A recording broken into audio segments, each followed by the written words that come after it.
네, 안녕하십니까. 논주모연구소의 김성환 소장입니다. 어, 이 간접 효과, 즉 매개 효과를 다루는 일에 대한 분석을 하다 보면 뭐 간접 효과도 그냥 뭐 우리가 흔히 매개 효과라고 하지 않습니까? 그 매개 효과가 뭐 단순한 형태도 있지만 또 복잡한 형태도 있어요. 뭐 어떻게 복잡하게 나타나냐면 매개 효과를 보기 위해서 뭐 단순하지 않은 게 매개 변수가 여러 개 있다든가 아니면은 뭐 매개 변수 왼쪽이나 오른쪽에 어떤 또 다른 효과가 들어온다. 주로 보면 이제 뭐 조절 효과 뭐 이런 식으로 해서 그런 것들을 뭐 조절된 매개, 매개된 조절 이렇게 표현을 했던 적이 있었죠. 그게 이제 지금은 뭐 통칭해가지고 조건부 간접 효과 이런 식으로 많이 표시가 됩니다. 그래서 그 부분에 대한 관심이 많은 분들이 주로 찾는 게 어떤 거냐면 이제 그 하와이대 심리학과 교수님이신 앤드류 헤이즈 교수님이 제안했던 뭐 프로세스 매크로 방식 그 방식을 많이 사용을 했었죠. 그 방식을 IBM에서 SPSS를 통해서 서비스를 할 수 있도록 그렇게 해줬는데 이게 여러분들 혹시 조금 사용을 해 보신 분들은 눈치를 채셨겠지만 이게 명령문으로 신텍스로 우리가 이제 뭐 복사를 해서 사용한다든가 이게 쉽지가 않습니다. 그래서 할 때마다 좀 불편함을 좀 겪었어요. 그래서 이런 부분에 대한 불평이 좀 나오기도 했었고 또 혹자는 아니, 도대체 조절된 매개, 매개된 조절 이게 도대체 뭐냐? 예, 뭔 뜻이냐? 차이가 뭐냐? 뭐 이런 말장난 같다라는 비판 때문에 그 다음에 뭐 아마 제 생각인데 이 앤드류 헤이즈 교수님이 이 부분에 대해서 내가 뭔가 좀 개선을 해야겠다라고 느끼셔가지고 라반 패키지를 이용해서 R 언어의 라반 패키지를 이용해서 R 언어를 이용해서도 프로세스 매크로를 할 수 있게 하겠다라고 해서 그분 홈페이지에 들어가 보면 설명을 쭉 해져 있어요. 그런데 이제 자세히 알고 보면 그냥 라반 패키지를 이용한 구조 방정식 모형 분석을 응용한 거다. 이제 요런 비판이 또 있는 것 같아요. 그래서 그 부분들에 대한 고민을 그 헤이즈 교수만 한 거는 아닐 거 아니에요.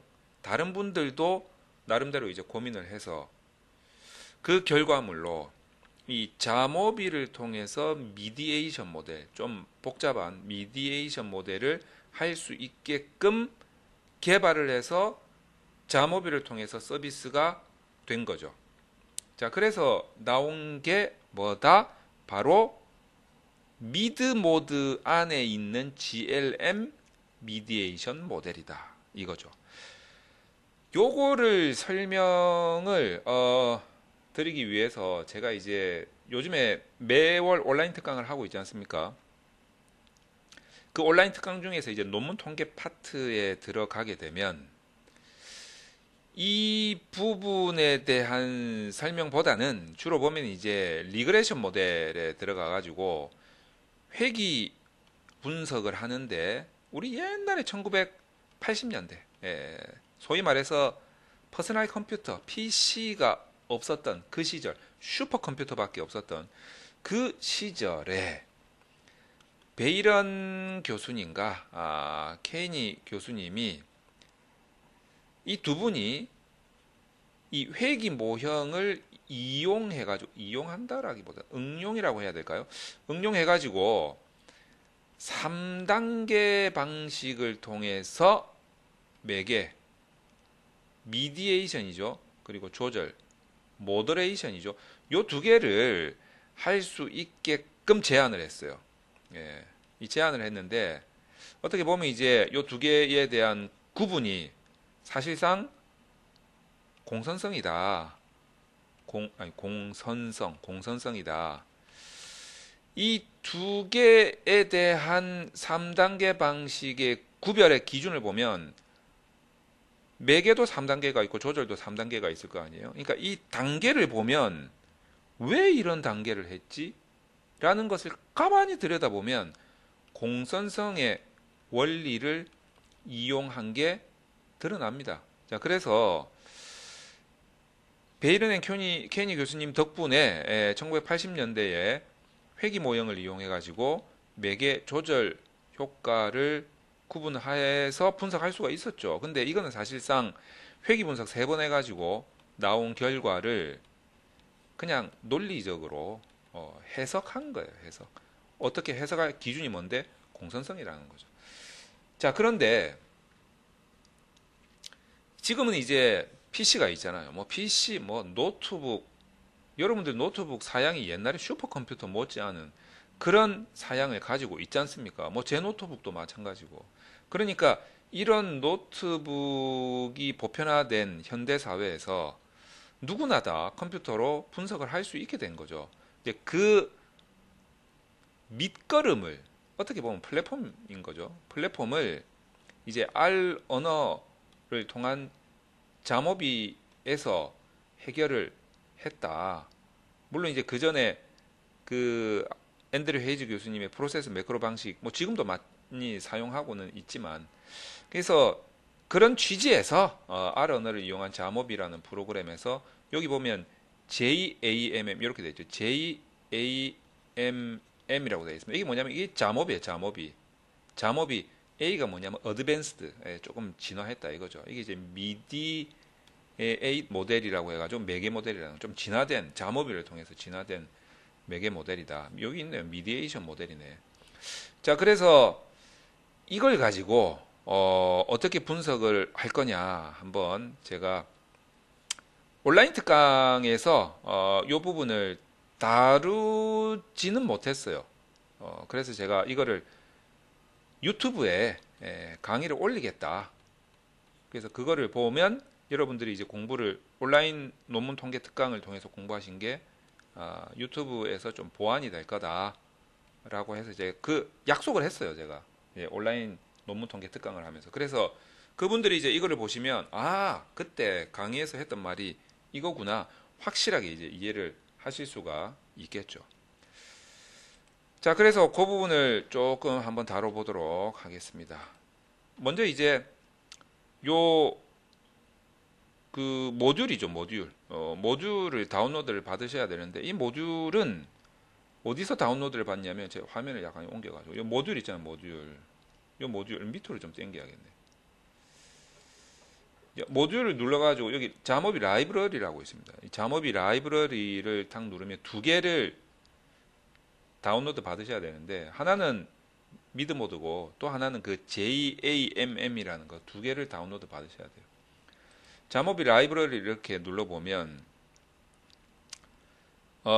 쭉 가다 보면 어디 있습니까? 미드 모드하고 JAMM 요거죠, 요거 JAMM하고 요 밑에 보면 미드 모드. 그러니까 요 두 개를 다운로드를 받으셔야 된다는 거예요. 하나는 미드 모드, 화면이 내려갔지. 자, 다시 화면을 좀 올려가지고 이렇게 해가지고 화면을 구성을 해야지. 하나는 이제 미드 모드 요것을 먼저 다운로드 한 다음에 그 다음에 JAMM 얘 두 개를 다운로드 합니다. 그러면 여러분의 자모비 화면에서는 어떻게 구성이 되냐면 지금 보시는 것처럼 요 미드 모드라는 아이콘을 클릭을 하게 되면 그 안에 JAMM 얘가 이제 떠가지고 우리가 좀 복잡한 매개, 뭐 조절된 매개, 뭐 매개된 조절, 뭐 이런 것들을 할 수 있게 되는 거죠. JAMM 모듈을 다운로드 받지 않고 그냥 미드 모드만 다운로드를 받게 되면 얘 두 개만 할 수 있어요. 이거는 그냥 단순 매개, 그냥 얘는 단순 조절 이런 것들입니다. 그런데 요 두 개는 진짜 누가 봐도 내가 내가 왜 조절이라고 썼지? 얘가 조절이 아니고 단순 매개죠. 누가 봐도 이거 어떻게 해야 되는지를 시각적으로 알 수가 있어요. 그래서 이 부분에 대해서는 뭐 굳이 설명을 안 드려도 될 것 같아요. 한번 해볼까요? 미디에이션 들어가 볼까? 자, 미디에이션 들어왔습니다. 한번 보세요. 누가 봐도 디펜던트 베리어블 여기에 독립 변수 넣으라는 소리 아니겠어요? 누가 봐도 미디에이터 여기에 매개 변수에 넣으라는 소리죠. 여기에 프리딕터 예측, 여기에 여기에 종속 변수, 종속 변수. 여기에 누가 봐도 예측 변수니까 독립 변수 넣으라는 소리잖아. 요거 보세요. 어디셔널 아웃풋. 요 아웃풋이 부가적으로 더 나온다는 소리잖아. 얘 클릭하면 패스 이스티메이트. 뭐 어떤 패스가 뭡니까? 경로잖아. 이스티메이트가 뭡니까?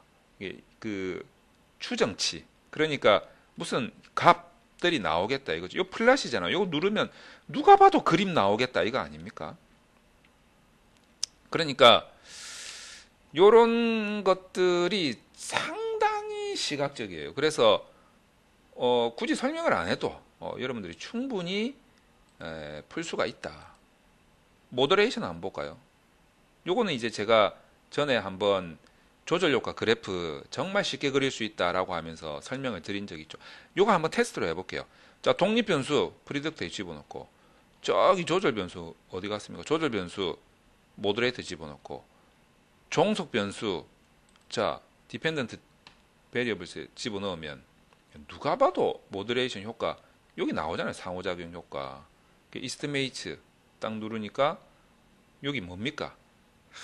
이스티메이트 누르니까 그 효과가 딱 나오는데 요거는 이제 상호작용 항이니까 우리가 누가 봐도 이게 효과가 있으면 이게 P값이거든요. 이게 효과가 있으면 조절 효과가 있는가 보다. 만약에 효과가 있다면 이 조절 변수를 표준 편차 마이너스 1 플러스 1 이렇게 해가지고 저집단 고집단으로 나눠가지고 본다라는 거죠. 오! 조절 변수 저집단이 효과가 있었던 거네. 고집단은 효과가 없고 이렇게 나온다는 거죠. 그럼 이거를 누가 봐도 그림으로 한번 그려보고 싶지 않겠냐 이거죠. 그러면 누가 봐도 플러스를 누르면 그림이 나오지 않겠냐 이거예요. 이런 그림이. 자, 이렇게 그림이 탁 나오게 된다. 너무 쉽잖아. 이게 이제 단순 매개, 단순 조절인데 우리가 오늘 하고 싶은 거는 뭐냐? 미드 모드에 들어가서 좀 복잡한 모델을 하고 싶다라는 거예요. 복잡한 모델을. 딱 보시면 아시겠지만 디펜던트 베리어블에는 조절 변수가 하나 들어가게끔 딱 그림이 돼 있잖아요. 조절 변수 두 개 못 넣겠구나 이렇게 생각을 하시면 되겠죠. 자, 미디에이터입니다. 뭡니까? 매개 변수잖아. 근데 매개 변수는 두 개 이상 넣어도 되겠네. 그렇죠. 얘는 두 개 이상 넣어도 됩니다. 한 두 개 정도 넣어 볼게요. 그 다음에 이제 팩터하고 코베리에잇이 나오는데 얘 두 개가 다 독립 변수예요. 그리고 요 안에도 조절 변수도 여기에다가 집어넣게 됩니다. 그런데 이제 독립 변수가 범주형 변수다라고 하면 팩터에 넣으면 되고 연속형 변수다 하면 코베리에잇에 넣으면 돼요. 조절 변수 같은 경우에도 이제 코베리에잇에 넣든지 하면 되겠지. 자, 그러면 제가 뭐 팩터는 그냥 안 넣기로 하고 독립 변수 하나, 조절 변수 하나 이렇게 한번 넣어 보도록 하겠습니다. 자, 그러면 자, 독립 변수 어디 갔습니까? 독립 변수 얘 하나 넣어 보고 연속형이니까 W 얘도 연속형인데 조절 변수로 해가지고 한번 넣어 보겠습니다. 요렇게.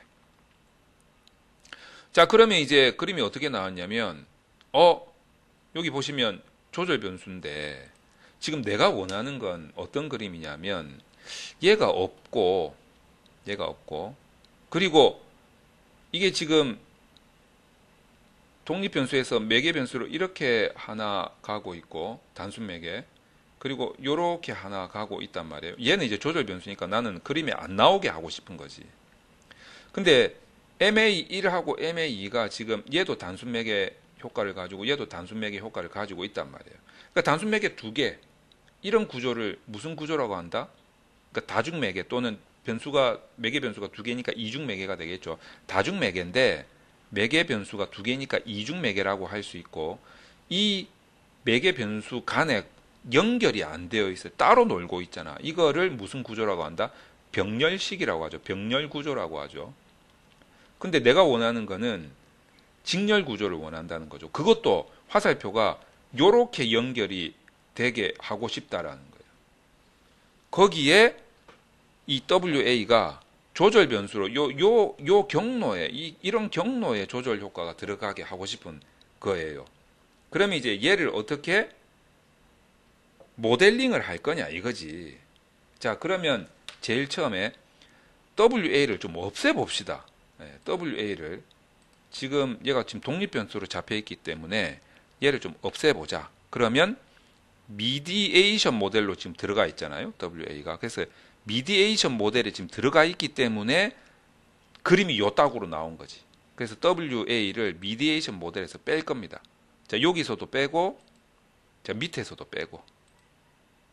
이게 미디에이션 모델이 무엇을 의미하느냐면, 미디에이션 모델이 의미하는 게 뭐냐면, 지금 매개 변수가 M1이 지금 매개 변수로 잡혀 있는데, 얘가 지금 누구한테 영향을 받냐? X1한테서 영향을 받는다. 이 소리예요. 그리고 M2가 X1한테 영향을 받는다. 이 소리지. 자, 그렇다면 우리가 만약에 요렇게 영향을 주게 하고 싶잖아요. 그러면 M2에다가 M1을 추가시켜 주면 될 거 아니야. M1을 여기다가 추가시켜 주면 될 거 아니야. 그렇죠? 그러면 화살표가 이렇게 생기겠죠. 한번 해볼까요? 한번 실행을 한번 시켜보도록 하겠습니다. 그러면 M1을 여기다가 여기 한번 클릭해주고 M1을 선택을 해서 옮기자 이거지. 그럼 그림이 어떻게 나옵니까? 이렇게 나오잖아. 그죠? 그런데 한번 우리가 테스트를 해봅시다. 만약에 얘가 이렇게 주기도 하지만 얘가 이렇게 또 주기도 한다. 거꾸로. 우리가 이거를 뭐라고 합니까? 비재귀 모델이라고 하죠. 아, 그런데 우리가 이 영향관계에서는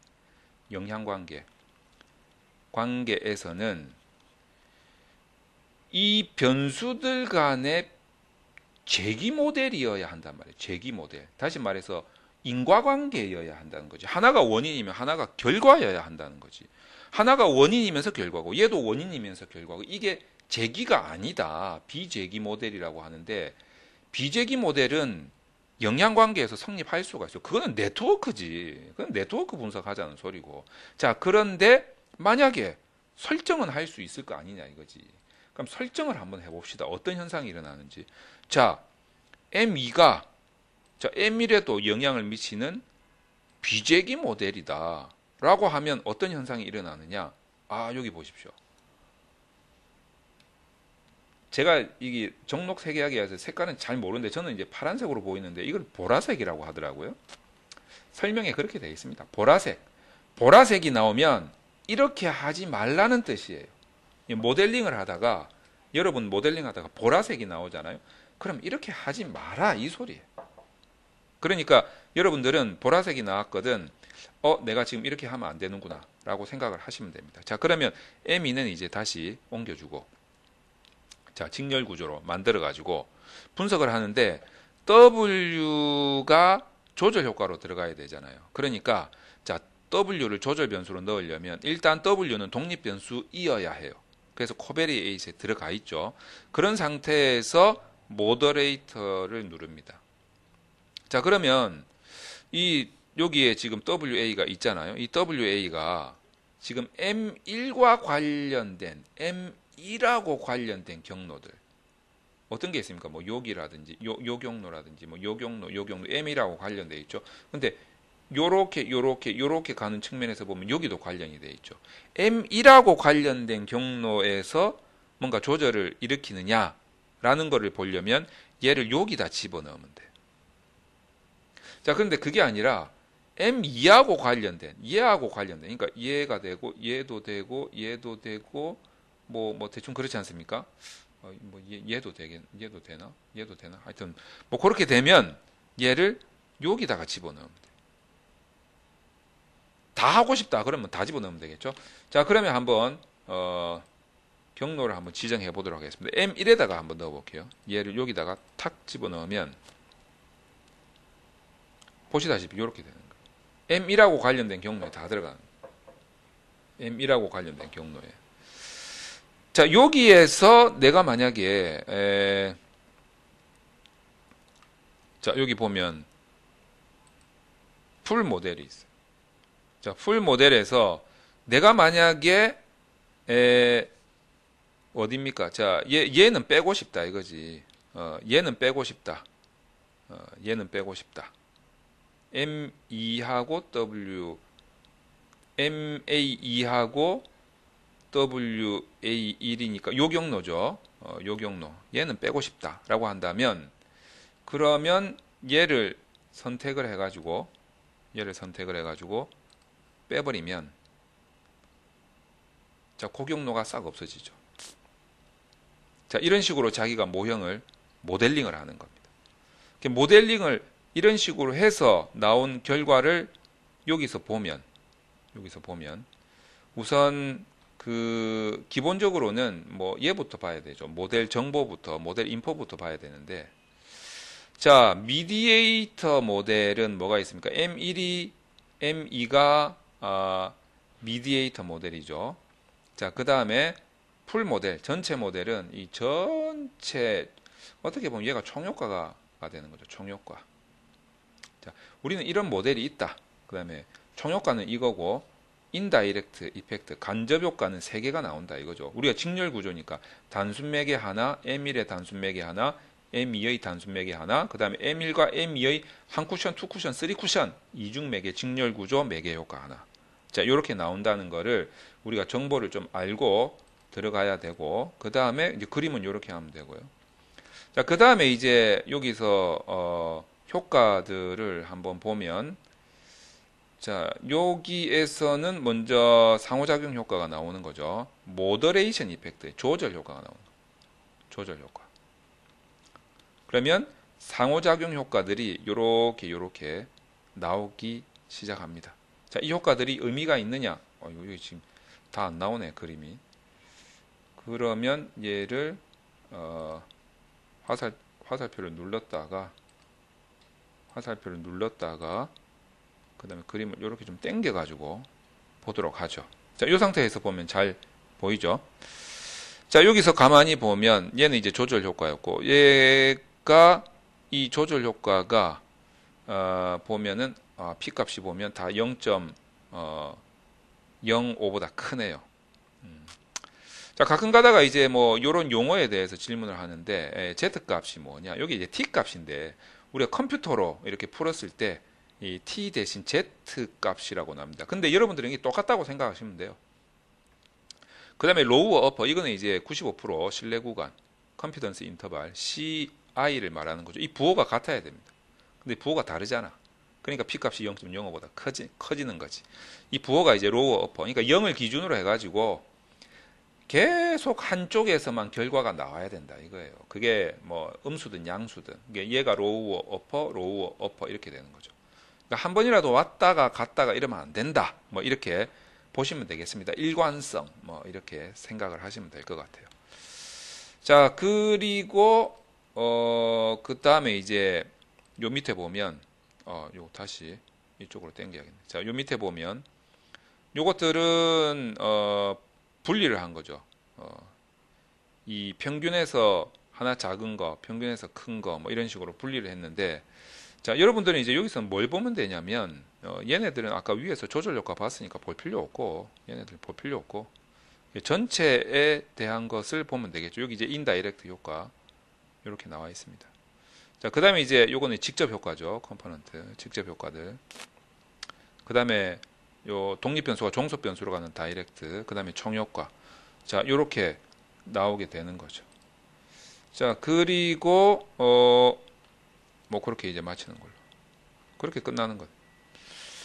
자, 그러니까 여러분들 어떻게 보면 되게 쌈박한 결과다 이렇게 볼 수가 있는 거죠. 그러니까 여러분들이 요런 거의 기능을, 여기 보시면 기능이 정말 뛰어나지 않습니까? 이런 기능을 가지고 여러분들이 이제 조금 더 본격적인 분석을 하시면 좋지 않을까, 뭐 이렇게 생각을 합니다. 요거 말고도 이제 더 좋은 기능들이 있어요. 그런데 그런 기능들을 조금 내가 더 자세히 보고 싶다라고 하면 요 밑에 어디 있습니까? 여기 JAMM, 제가 여기다 줄을 그어 드릴까요? 자, 여기 JAMM, 여기를 클릭해 보시면 아주 자세하게 설명이 나와 있습니다. 저도 이거 읽어보고 지금 설명드리는 거예요. 그래서 이런 것들을 한번 읽어보고 여러분들도 하나씩 자모비를 섭렵해 가신다면 좋은 논문 쓰는데 좀 도움이 되지 않을까 그렇게 생각을 합니다. 자, 그러면 이번 강의는 이걸로 마치도록 하겠습니다.